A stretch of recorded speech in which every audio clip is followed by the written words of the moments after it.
बिस्मिल्लाहिर्रहमानिर्रहीम। अस्सलाम वालेकुम। अगर हम किसी भी इलेक्ट्रॉनिक सर्किट की बात करें तो उसमें हमारे पास तीन मेजर कंपोनेंट्स हमारे पास आते हैं। एक हमारे पास है कैपेसिटर, दूसरा है हमारे पास रेजिस्टर और तीसरा हमारे पास है इंडक्टर। तो आज हम कैपेसिटर पे बात करेंगे और देखेंगे कि हमारे पास कैपेसिटर क्या होता है, ये किस तरह से वर्क करता है और इसका जो बेसिक जो पर्पस है या जिसको फंक्शन है वो हमारे पास क्या है। सबसे पहले हम कैपेसिटर को डिफ़ाइन करते हैं या कैपेसिटर के स्ट्रक्चर की बात करते हैं कि हमारे पास कैपेसिटर क्या चीज़ होती है। हमारे पास कैपेसिटर जो होता है वो टू कंडक्टर्स का कम्बिनेशन होता है। अगर आप दो कंडक्टर्स को कंबाइन कर देते हैं तो हमारे पास एक कैपेसिटर बन जाएगा।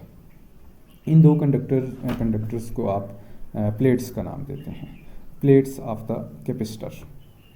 सो उन दो प्लेट्स के दरमियान हमारे पास बेसिकली एक पोटेंशियल डिफरेंस मौजूद होता है उनके प्लेट्स के ऊपर चार्जेस की वजह से। तो उसको हम आगे चल के बात करते हैं। लेट्स से कि हमारे पास यहाँ पे ये एक प्लेट है या ये कंडक्टर है और दूसरा हमारे पास यहाँ पे एक कंडक्टर है। इस कंडक्टर के ऊपर हमारे पास पॉजिटिव चार्ज है और दूसरे इस कंडक्टर के ऊपर हमारे पास नेगेटिव चार्ज है।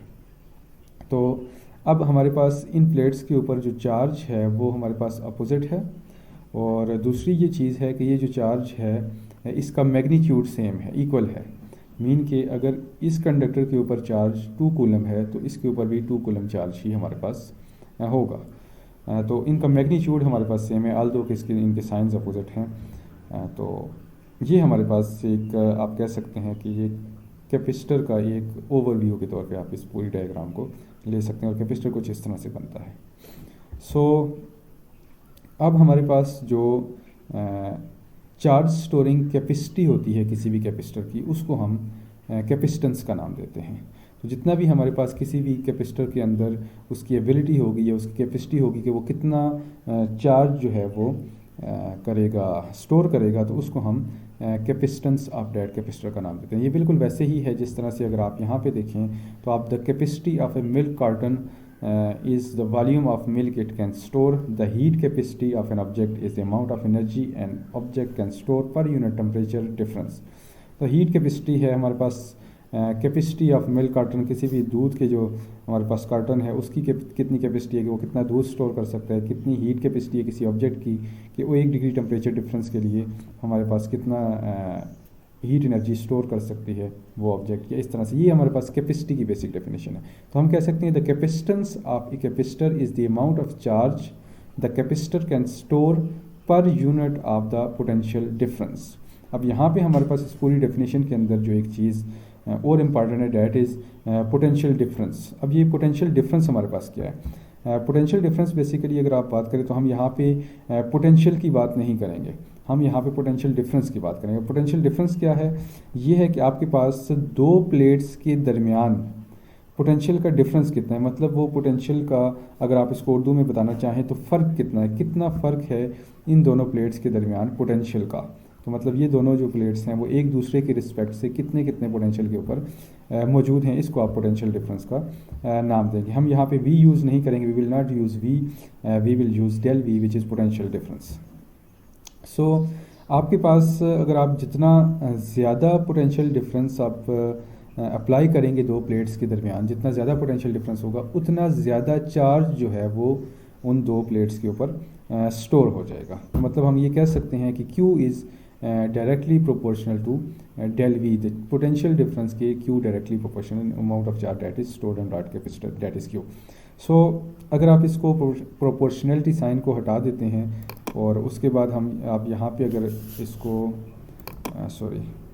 अगर आप इसको यूज़ कर लेते हैं, C को यूज़ कर लेते हैं जो कि कैपेसिटेंस है हमारे पास, तो Q is equal to C delta V आप कर देंगे तो हमारे पास यहाँ पे ये इस तरह से एक रिलेशन बन जाएगा। और इस रिलेशन को अगर आप C के लिए सॉल्व करना चाहें तो C is equal to Q by del V हमारे पास ये रिलेशन बन जाएगा। तो अब कुछ इस तरह से है कि हमारे पास जो कैपेसिटेंस की डेफिनेशन है, इस मैथमेटिकल फार्मूले से अगर हम कैपेसिटेंस की डेफिनेशन निकालना चाहें तो हम ये बात कर सकते हैं कि the capacitance is defined as the ratio of magnitude of charge on either conductor to the magnitude of potential difference between the conductor. Charge on either conductor to the magnitude of potential difference between the conductor. मतलब ये जो capacitance है ये ratio है charge की जो दोनों conductors के ऊपर मौजूद है उसके रिस्पेक्ट से किसी एक कंडक्टर आइदर कंडक्टर। सो चार्ज से आपके पास डेल वी की जो रेशियो है वो हमारे पास बेसिकली उसकी कैपेसिटेंस होगी, मतलब कि चेंज इन पोटेंशियल डिफरेंस और चार्ज के दरमियान जो रेशियो है इसको हम कैपेसिटेंस का नाम देंगे। By definition capacitance is always a positive quantity. जो आपके पास ये डेफिनेशन के तौर पे अगर आप देखें तो इसको कैपेसिटेंस हमेशा एक पॉजिटिव क्वांटिटी के तौर पे आप इसको लेंगे। उसके बाद आपके पास जो कैपेसिटेंस की यूनिट है डेट इज़ फैराड। तो ये बहुत ही आपके पास जो यूनिट है ये बहुत बड़ी यूनिट होती है, तो इसलिए आप इसको माइक्रो फैराड या पिको फैराड में लेते हैं या पाइको फैराड, जिस तरह से आप इसको प्रोनाउंस करें। तो पाइको या पिको फैराड और माइक्रो फैराड के से आप इसको रिप्रेजेंट करते हैं। सो यहाँ तक तो हमारे पास ये, और ये इसकी अगर आप इसको फैराड को डिफाइन करना चाहें तो 1 farad is the capacity of the capacitance when 1 coulomb charge is stored in that capacitor while applying the potential difference of 1 volt। तो इस तरह से आप कैपेसिटर ये 1 फैराड को डिफाइन कर सकते हैं।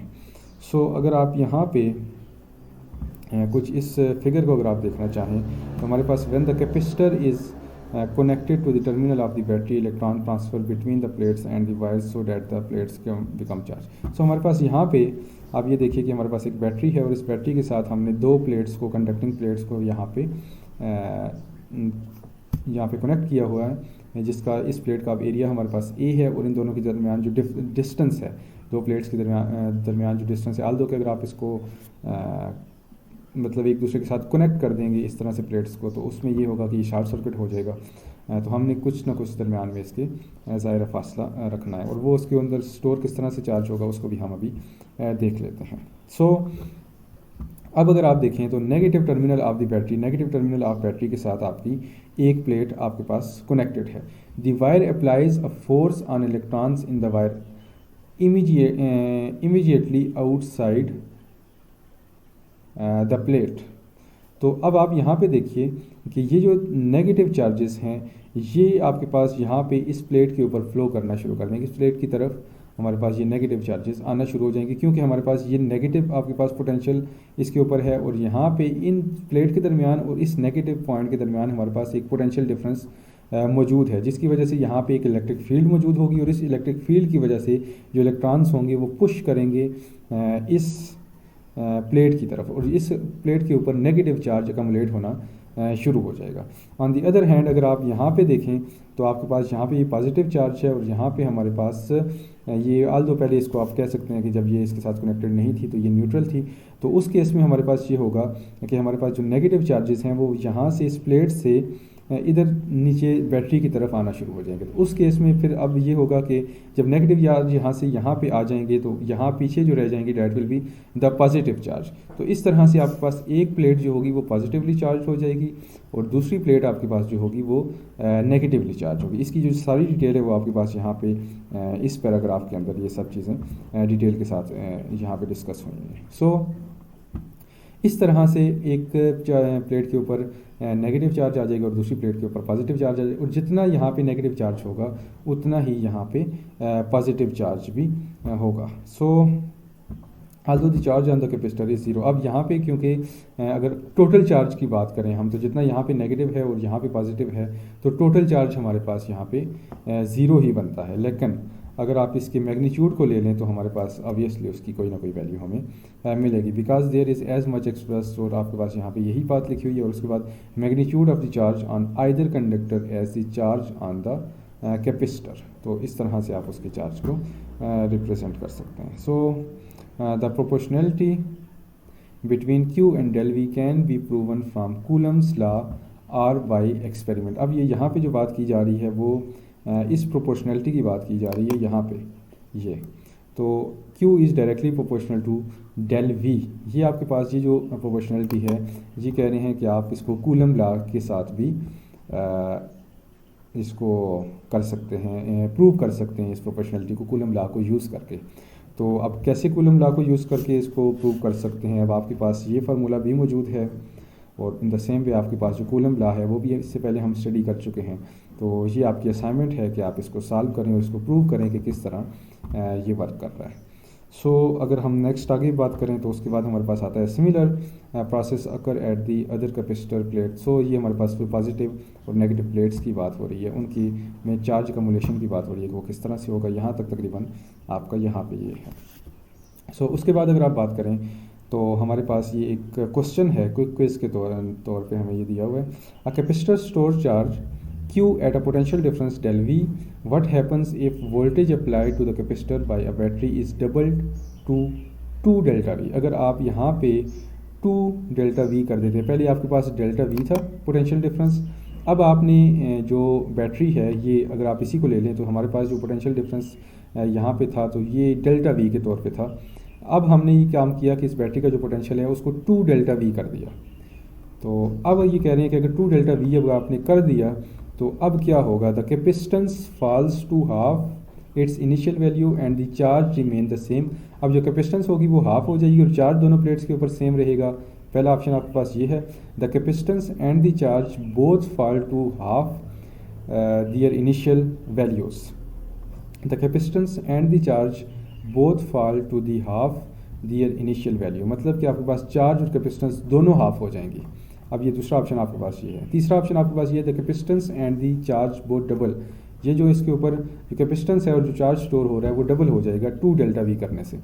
इन द सेम वे आपके पास बाकी जो बात है वो ये कह रहे हैं कि the capacitance remain the same and the charge double. जो आपके पास कैपेसिटेंस होगी वो तो सेम रहेगी लेकिन आपका जो चार्ज होगा वो डबल हो जाएगा।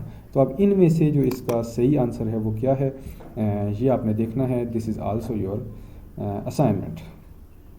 सो अब आप ये आपके पास असाइनमेंट्स मौजूद हैं, इन असाइनमेंट्स को आपने सबमिट किस तरह से करवाना होगा इसको मैं आपको डिटेल से इस लेक्चर के बाद बता दूंगा। सो नेक्स्ट हम आते हैं कि हम कैलकुलेट किस तरह से कर सकते हैं कैपेसिटेंस को।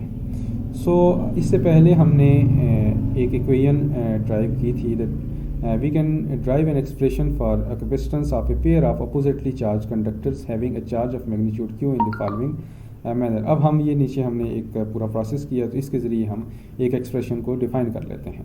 सो first we calculate the potential difference using the technique use in chapter 25। Chapter 25 के अंदर आपने एक टेक्निक यूज़ की थी, उसी टेक्निक को यूज़ करके आप यहाँ पे पोटेंशियल डिफरेंस जो डेल्टा V है हमारे पास, क्योंकि C is equal to Q over delta V हमने निकाल लिया, तो इसमें जो डेल्टा V है इसकी वैल्यू जो निकालेंगे आप वो होगी जो 25 चैप्टर के अंदर आपने पोटेंशियल की वैल्यू निकालने के लिए जो टेक्निक यूज़ की थी।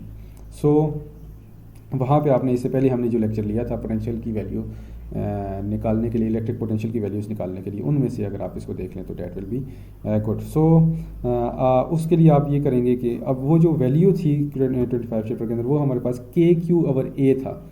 ये अगर आपको याद हो C सेक्शन 25.6, इसी चैप्टर का सेक्शन 25.6 अगर आप देख लें तो ये आपको वहाँ पे मिल जाएगा। सो अगर मैं इसको आपको बताना चाहूँ तो ये हमारे पास जो है वो 9th एडिशन है सर्वे एंड ड्यूट का, जो हमारे पास सर्वे एंड ड्यूट की बुक है fundamentals of physics I think, उसका ये 9th एडिशन है। तो ये बुक डेफिनेटली मैं आपको सेंड कर दूंगा, तो आप वहाँ पे इसको देख सकते हैं जी। ओके, सो अगर हम यहाँ पे बात करें, सिंगल स्फेरिकल चार्ज कंडक्टर आपने ले लेना है और उसके बाद आपने ये करना है कि वो जो स्फेरिकल चार्ज कंडक्टर आपने लिया उसके अंदर आपके पास जो है वो कंसेंट्रिक स्फीयर, आप उसके अंदर एक और स्फीयर आप ले लेंगे और उसको भी, उसके ऊपर भी आपके पास चार्ज होगा। जो आपके पास बाहर वाली स्फीयर है उसके ऊपर भी चार्ज होगा। और स्फीयर अब आपको पता है जिस तरह से आपके पास एक टेनिस बॉल होती है तो वो आपके पास एक स्फीयर की एग्जांपल है, वो हालो होती है और अंदर से उसके अंदर एक और अगर आप टेनिस बॉल डालते हैं, या अगर आप इस तरह से कह लेते अगर आप फुटबॉल के अंदर एक छोटी आप टेनिस बॉल डाल दें तो ये आपके पास 2 कंसेंट्रिक स्फीयर्स होंगे, प्रोवाइडेड डैट कि आप वो अंदर जब आप उसके वहाँ पे रख देंगे तो वो जुड़ेगी नहीं अंदर से वो एक दूसरे को टच नहीं करनी चाहिए, वो दरमियान में वहाँ पे होनी चाहिए। सो एक के ऊपर अगर आपके पास पॉजिटिव चार्ज है तो दूसरी बॉल के ऊपर आपके पास या स्फीयर के ऊपर आपके पास एक नेगेटिव चार्ज हो जाएगा। तो इस केस में आपके पास जो पोटेंशियल डिफरेंस होगा, पोटेंशियल की इलेक्ट्रिक पोटेंशियल की जो वैल्यू होगी डेट विल बी KEQ/A, और ये हमने इससे पहले पोटेंशियल की वैल्यूज कंसेंट्रिक स्फीयर्स के लिए फाइंड कर लिया है। आप इसको सेक्शन 25.6 में देख सकते हैं, या आप अपने पुराने लेक्चर्स को देख सकते हैं, वहाँ पे आपको ये चीज़ मिल जाएगी।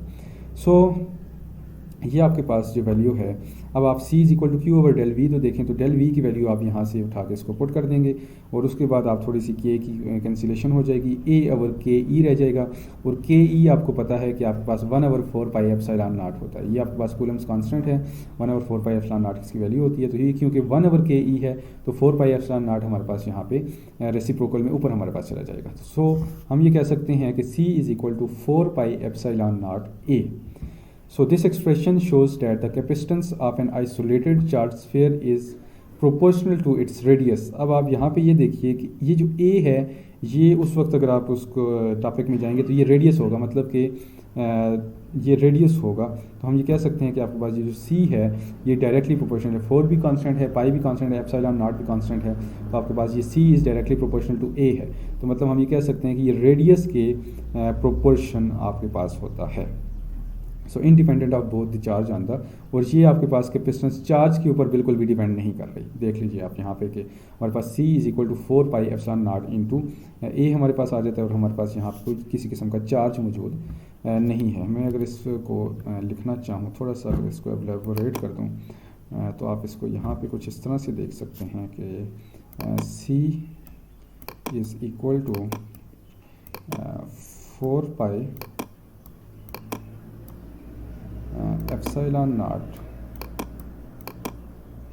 into A। So C is directly proportional to A, और ये आपके पास जो A है ये रेडियस है। सो इसमें हमारे पास चार्ज की कोई वैल्यू नहीं है, जस्ट ये A के ऊपर जो हमारे पास कैपेसिटेंस है वो डिपेंड कर रही है। ओके, सो अब हम इसके बाद जो बात करेंगे, हम ये देखेंगे कि पैरेलल प्लेट्स कैपेसिटर जो होते हैं वो, और कंसेंट्रिक सिलेंडर्स और कंसेंट्रिक स्फीयर्स, इनकी जो कैपेसिटेंस होती है हम उनको किस तरह से कर सकते हैं। Conductors are separated by the vacuum, और इस सारी बात में हम ये कंज्यूम करेंगे कि इन दोनों के दरमियान जो हमारे पास है वो वैक्यूम मौजूद है, हवा भी नहीं है और किसी और तरह का कोई इंसुलेटर भी मौजूद नहीं है, हमारे पास इनके दरमियान वैक्यूम है। तो उसके लिए अब हम ये देखते हैं कि सबसे पहले हमारे पास पैरेलल प्लेट कैपेसिटर आता है। तो पैरेलल प्लेट कैपेसिटर को अगर आप देखें तो 2 parallel metallic plates of equal area, और इसको अगर आप यहाँ पे ले लें तो ये ऊपर वही आपके पास ये जो कैपेसिटर है ये वही पैरेलल प्लेट कैपेसिटर ही आपके पास बनता है। सो यहाँ पे पैरेलल प्लेट कैपेसिटर, सो हमारे पास यहाँ पे 2 parallel metallic plates of equal area A are separated by a distance D। उस D डिस्टेंस से हमने ऊपर इसको देख लिया कि ये सेपरेटेड हैं एज शोन। अगर हम इसको यहाँ पे एक थोड़ा सा अगर मैं इसको आपके साथ यहीं पे ड्रा कर दूँ तो हमारे पास ये हमारे पास एक प्लेट है, ये हमारे पास एक और प्लेट है, और उसके बाद अगर आप इसको देखें तो इन दोनों के दरमियान अगर आप डिस्टेंस की बात करें तो ये हमारे पास इन दोनों के दरमियान एक डिस्टेंस D बन चुका है। ये एक प्लेट है हमारे पास, और ये हमारे पास जो है ये दूसरी प्लेट है। तो इन दोनों के दरमियान जो डिस्टेंस D है, और इस प्लेट का जो एरिया है वो भी आपके पास A है, और इस प्लेट का जो एरिया है वो भी आपके पास A है। सो अगर आप चार्ज डेंसिटी की बात करें तो डेंसिटी को आप इस तरह से, जब आपने फर्स्ट टाइम डेंसिटी का वर्ड सुना तो वो आपने जो डेंसिटी पढ़ी थी वो आपने ये कहा था कि वो मैस डेंसिटी थी बेसिकली। तो आपने कहा था कि mass per unit volume is called density. तो मैस पर यूनिट इवन की अगर आप वॉल्यूम, हाँ definitely mass per unit volume. So हम अगर आप यहाँ पे चार्ज डेंसिटी की बात करते हैं तो चार्ज डेंसिटी हमारे पास चार्ज पर यूनिट एरिया होगी। सिग्मा आप इसको रिप्रेजेंट करेंगे, ये इसका सिंबल होगा, और Q/A हमारे पास ये इसकी चार्ज डेंसिटी होगी। If plates are very close together in comparison with their length and width, अगर ये अपनी लेंथ और विड्थ के हिसाब से बहुत करीब हैं, आल्दो कि अब हमने इसकी लेंथ के हिसाब से इसको बहुत ही मतलब दूर बना दिया, लेकिन अगर आप इसकी लेंथ कुछ इस तरह से ले लेते हैं, इसकी लेट्स से कि ये फुल लेंथ है इसकी, और दूसरी आप इसको इस तरह से ले लेते हैं, दूसरी प्लेट आपके पास यहाँ पे होगी, तो इस केस में फिर आपके पास यहाँ पे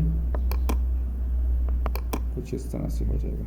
सो ये इस तरह से अगर आपके पास कैपेसिटर है और इन दोनों के दरमियान जो डिस्टेंस है वो ऑब्वियसली डी होगा, तो डी डिस्टेंस हमारे पास यहाँ पे होगा। Okay, we can assume that the electric field is uniform between the plates and zero elsewhere.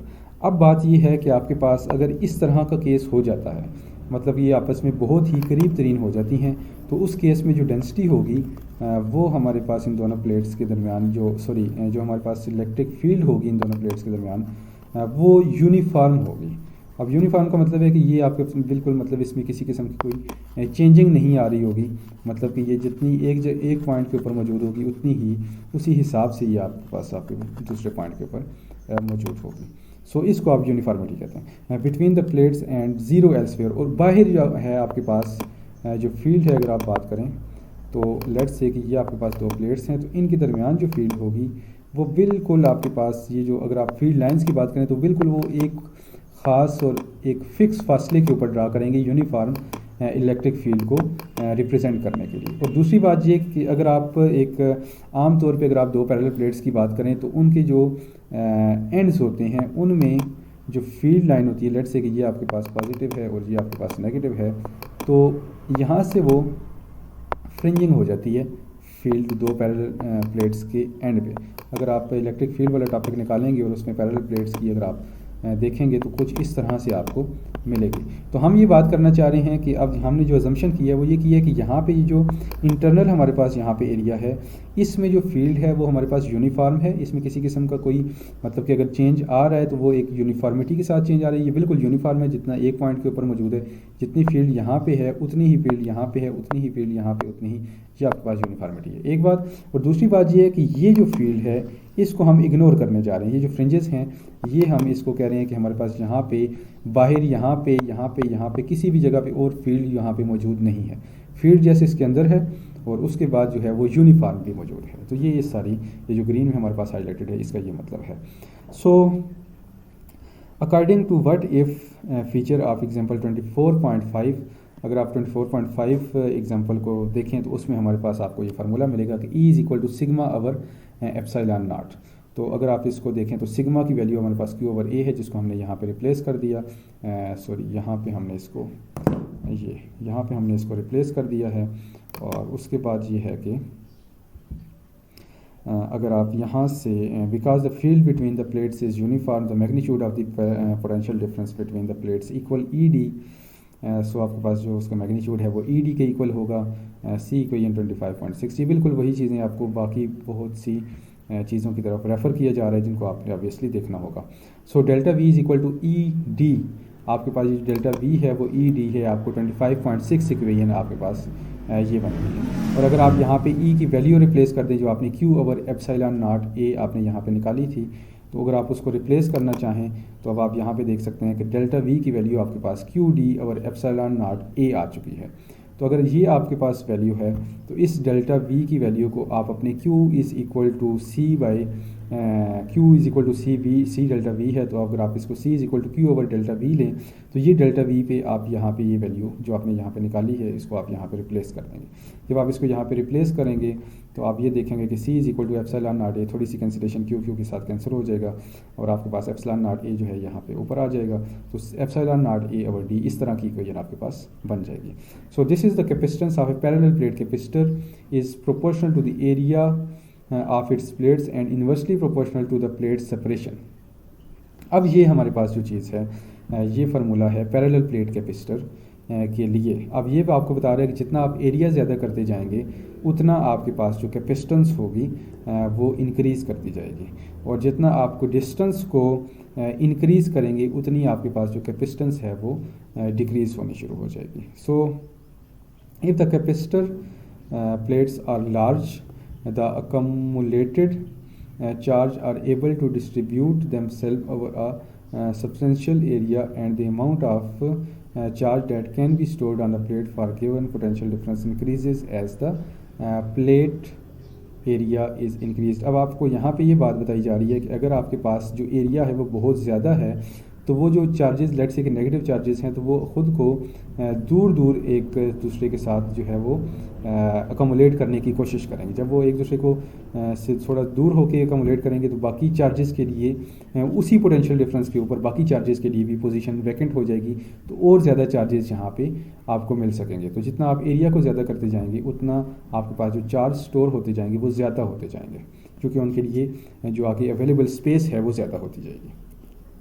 So imagine moving the plates closer together. अगर आप इसको प्लेट्स को करीब कर लेते हैं तो उस केस में आपके पास क्या होगा, delta V is equal to E into D. तो आपके पास जो प्लेट्स हैं वो करीब आ जाएंगी तो डी आपके पास कम हो जाएगा, और आपके पास जो डेल वी है जो पोटेंशियल डिफरेंस है होगा वो आपके पास जो होगा वो भी ऑब्वियसली करीब कम हो जाएगा। तो अब आपके पास जब पोटेंशियल कम होगा तो उस केस में क्या होगा, the difference between the new capacitor voltage and the terminal voltage of the battery, therefore the हम इसको अगर यहाँ पे देख लें, therefore the moving plates closer together cause the charge on the capacitor to increase.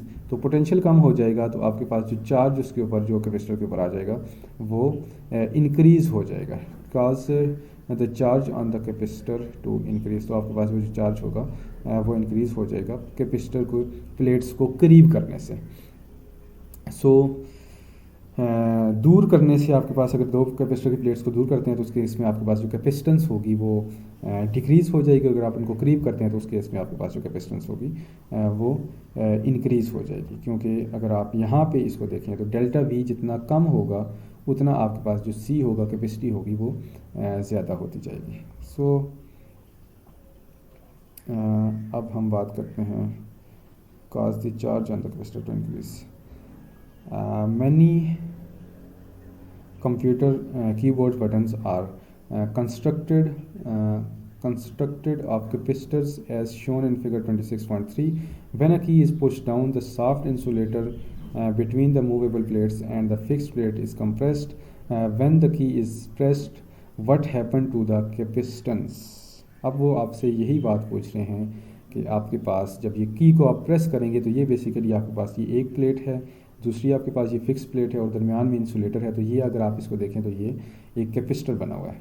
तो अगर आप इस की को प्रेस करते हैं तो आपके पास ये प्लेट्स के दरमियान का जो फासला है वो कम हो जाएगा। तो इस केस में कैपेसिटेंस के ऊपर हमारे पास क्या असर होगा, it increases, it decreases, it changes in way you cannot determine because the electric circuit connected to the keyboard button may cause a change in delta V। तो अब आपके पास ये कह रहे हैं कि वो जो कैपेसिटेंस होगी वो इंक्रीज़ होगी जाएगी, डिक्रीज़ हो जाएगी, या तीसरा ऑप्शन ये है कि आप उसको डिटरमिन नहीं कर सकते कि क्या होगी आपके पास। सो आज हम यहाँ तक करते हैं।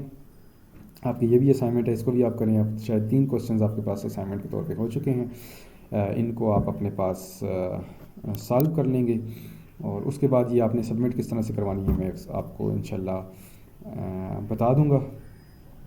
तो नेक्स्ट हम इंशाल्लाह सिलेंड्रिकल कैपेसिटर पे बात करेंगे कि सिलेंड्रिकल कैपेसिटर अगर आपके पास है तो इसको आप किस तरह से इसकी कैपेसिटेंस फाइंड कर सकते हैं। अब आपके पास यहाँ पे सिलेंडर है और इसके अंदर हमने एक और सिलेंडर कंसिडर किया हुआ है, तो इसको हम किस तरह से देख सकते हैं इंशाल्लाह नेक्स्ट लेक्चर में हम इस पे बात करेंगे। तो तब तक आपका ये जितना भी आज हमने इसको स्टडी किया है आप इसको रीड करें। आप एक एक पॉइंट को आप यहाँ पे जितनी भी चीज़ें हैं उनको रीड करें। अगर कोई भी चीज़ अगर आपको यहाँ पे समझ नहीं आती, या अगर आप समझते हैं इसको रीड करने के बाद मैंने इसमें से कुछ चीज़ जो है वो गलत बता दी आपको, तो डेफ़िनेटली आप वहाँ पे मुझे बता सकते हैं कि नहीं ये हमारे पास यहाँ पे मुझे इस तरह से समझ आ रही है लेकिन आपने जो बताया वो इस तरह से है, तो हम इसको किस तरह से कर सकते हैं।